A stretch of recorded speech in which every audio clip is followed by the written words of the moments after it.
जिसका डर था वही हुआ और पाकिस्तान ने एक बार हमें फिर से मायूस नहीं किया, क्योंकि हम सबको पता था कि पाकिस्तान हमें एक बार फिर मायूस करेगा। जी, चैंपियंस ट्रॉफी 2025 में पाकिस्तान सबसे पहले एलिमिनेट होने जा रही है, या शायद हो भी चुकी है, क्योंकि पहले आप न्यूजीलैंड से हार गए, फिर आप इंडिया से हार गए, अब आप बांग्लादेश को अगर हरा भी थे तो कुछ नहीं होगा। हर मैच के बाद प्रेस कॉन्फ्रेंस में हमें सिर्फ एक चीज सुनने को मिलती है कप्तान रिजवान से, या तो विन है या फिर लर्न है, या तो विन है या फिर लर्न है।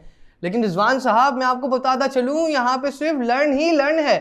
जो गलतियां आप पहले करते थे वही गलतियां आप दोबारा कर रहे हैं। ना आपने कोई टीम कॉम्बिनेशन बनाया, पता नहीं आप किसके कहने पे चलते हैं, अपनी टीम किस तरह सेलेक्ट करते हैं। कप्तान रिजवान कहते हैं कि उनको कुछ फर्क ही नहीं पड़ता कि पाकिस्तान टूर्नामेंट में इन जाए या आउट हो जाए, कोई फर्क ही नहीं पड़ता कि वो हार जाए जीत जाए। पूरे मुल्क की इज्जत के साथ क्या हो रहा है ये? खुर्रम, बताइएगा कि पाकिस्तान टीम किस तरफ जा रही है? क्या हॉकी की तरह पाकिस्तान क्रिकेट भी तबाह हो जाएगी क्या? पहले तो मुझे रिजवान की इस बात पे हैरत हो रही है कि उन्होंने ऐसी बात की कि कोई फर्क ही नहीं पड़ता। भाई, आप एक चैंपियन ट्रॉफी खेल लो और आप उसकी डिफेंडिंग चैंपियन हो, और आप ये कैसे कह सकते हो कि हमें कोई फर्क नहीं पड़ता? भाई, ऐसा थोड़ी चलता है। आपकी टीम का कोई नजरिया ही नहीं है, ऐसा लगता है आपको खेलना तक नहीं आता। आप ऐसा लगा आप तो कल के मैच में थे ही नहीं। आप गलतियों से कब तक सीखोगे? कब तक सीखोगे भाई? सिर्फ टॉस जीते, खुद बैटिंग की, पहले डॉट बॉलिंग खेलते रहे, जब खेलने का वक्त आया तो खुद चल पड़े, और जब उनकी बारी आई तो ऐसे खेले कि खुद बॉलिंग करना भूल गए। एक वक्त था जब सरफराज अहमद पाकिस्तान टीम का कप्तान था, उसने 11 कंसेक्यूटिव सीरीज हमें जितवाई, T20 में हमें चैंपियंस ट्रॉफी जितवाई। उससे पहले अगर उसकी बैक हिस्ट्री में जाएं हम, तो उन्होंने हमें पहला अंडर-19 वर्ल्ड कप जितवाया था। क्या किया आपने उनका? कहां गए वो?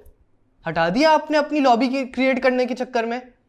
उन्होंने हसन अली जैसे प्लेयर को चैंपियंस ट्रॉफी में बॉलर ऑफ द टूर्नामेंट बनाया था। कहां गए वो?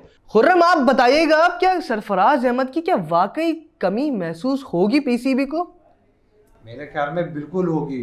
अगर 2017 का हम चैंपियन ट्रॉफी देखें, उसमें माइंडसेट देखें, हम ग्रुप का पहला मैच इंडिया से हारे थे, अगर आप देखें, लेकिन उसके बाद हमारा माइंडसेट चेंज हुआ।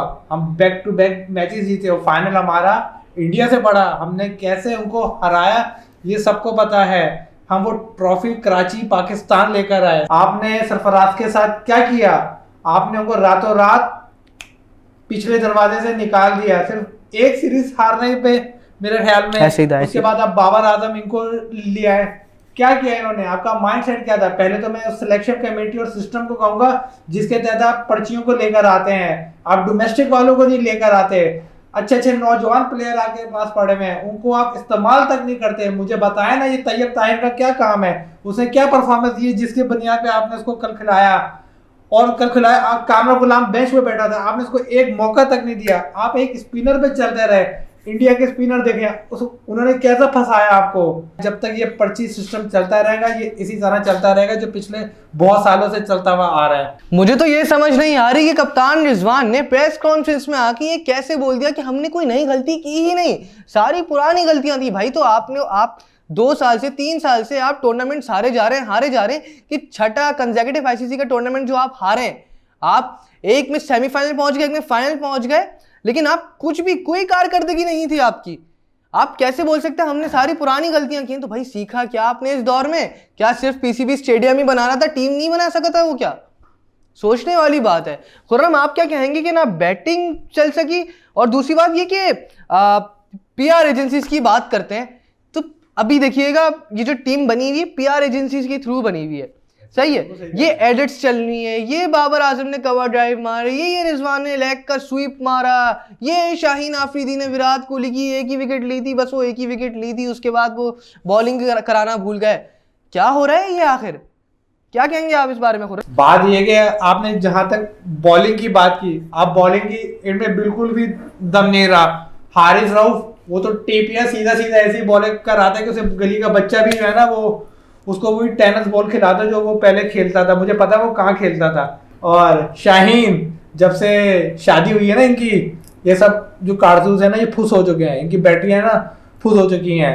भाई, डोमेस्टिक सिस्टम लाओ, नए प्लेयर को लाओ। क्या पता नहीं क्या मेंटेलिटी, क्या माइंडसेट। और आकिब जावेद का फार्मूला टेस्ट सीरीज में कि स्पिन विकेट बनाएंगे, ड्राई करेंगे, रफ करेंगे, फंसेंगे। चलो वो तो वेस्ट इंडीज में खुद ही फंस गए हम सबसे पहले, जहां स्पिनर यूज करने थे वहां तो आपने पता नहीं क्या बोले थे, पेसर खिलाएंगे, पेसर 350 बना, आपसे स्कोर चेज नहीं हुआ। ठीक है, जहां बॉलिंग की बारी हुई आपसे बॉलिंग नहीं हो सकी। तो भाई आप करना क्या चाह रहे हो? सोचो, बैठो। जो ये सारे जो पीछे बैठे हुए ना सारे पर्ची सिस्टम, खासतौर पे ये आपकी कमेटी में जो बैठे हुए इनको निकाल के बाहर करो। अब ये मत कर देना कि कप्तान चेंज कर दो, फलां को निकाल दो। भाई ये टीम ही खिलाओ, अच्छी है टीम, लेकिन इनको इम्प्रूव करो, इनको सहारा दो, लेकिन पहले अपना सिस्टम अच्छा करो। जब आप लीड नहीं करेंगे ना टीम को तो आपका यही हाल होगा। तो सरफराज जो है ना वो पीछे से वो भी विकेट कीपर था, लेकिन वो क्या, वो लीड करता था टीम को।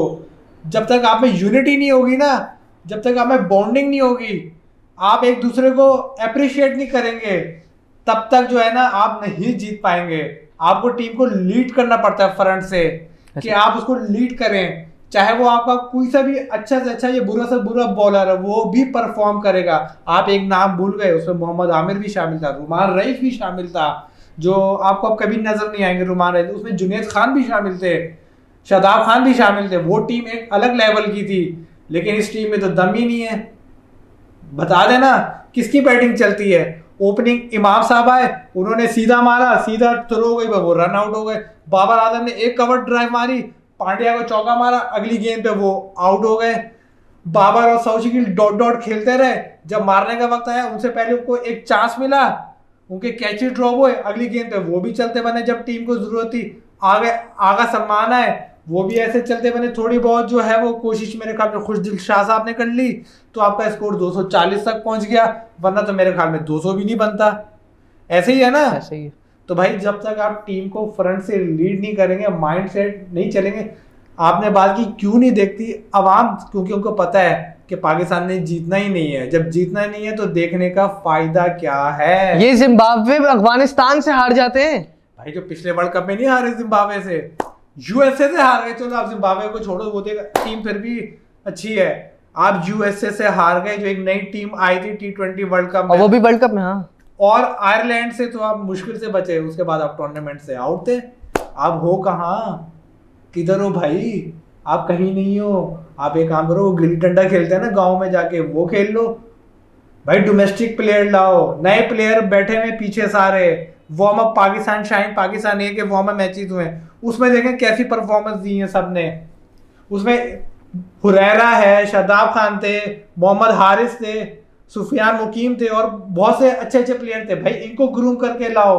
आप सीनियर को रखो, सीनियर की जरूरत पड़ती है, उनको यूटिलाइज करना जानो, सीख जाओ भाई। आके भाई पीसीबी सेलेक्टर किस किस का नाम लें। उम्मीद है कि ये हमें और मायूस करेंगे। तब तक के लिए अल्लाह हाफिज।